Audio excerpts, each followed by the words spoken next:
Genesis 44. Fill the men's sacks with as much food as they can carry. Put each man's money in his sack. Then put my silver cup in the youngest brother's sack along with the money for his grain. He did what Joseph told him. At dawn the men were sent on their way with their donkeys. They had not gone far from the city when Joseph said to the man in charge of his house, "Go after those men at once, and when you catch up with them, say to them, 'Why have you paid me back with evil when I was good to you? Isn't this the cup that my master drinks from and that he uses for telling the future? What you have done is evil.'" When he caught up with them, he repeated these words to them. They answered him, "Sir, how can you say such things? We would never think of doing anything like that. We brought the money we found in our sacks back from Canaan. So why would we steal any silver or gold from your master's house? If one of us has it, he will die, and the rest of us will become your slaves."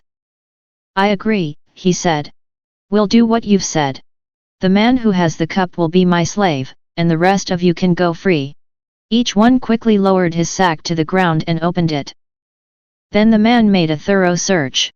He began with the oldest and ended with the youngest. The cup was found in Benjamin's sack. When they saw this, they tore their clothes in grief. Then each one loaded his donkey and went back into the city.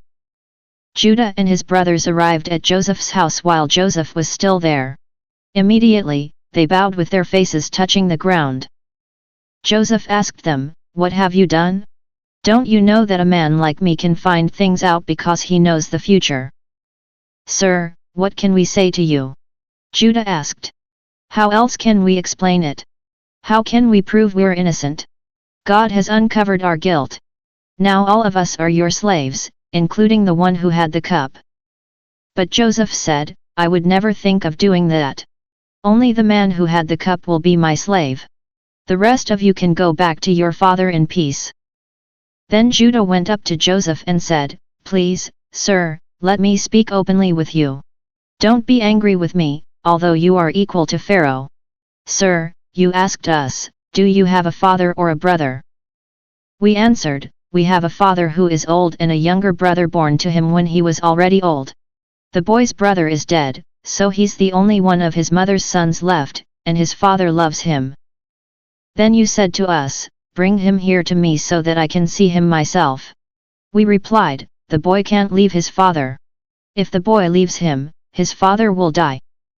Then you told us, 'If your youngest brother doesn't come here with you, you will never be allowed to see me again.' When we went back to our father, we told him what you had said. Then our father said, 'Go back and buy us a little more food.' We answered, 'We can't go back. We can only go back if our youngest brother is with us. The man won't see us unless our youngest brother is with us.' Then our father said to us, 'You know that my wife one is gone,' and I said, 'He must have been torn to pieces. I haven't seen him since.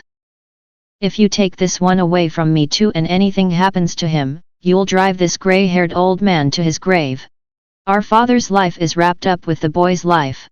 If I come, he'll die. The grief would drive our gray-haired old father to his grave.'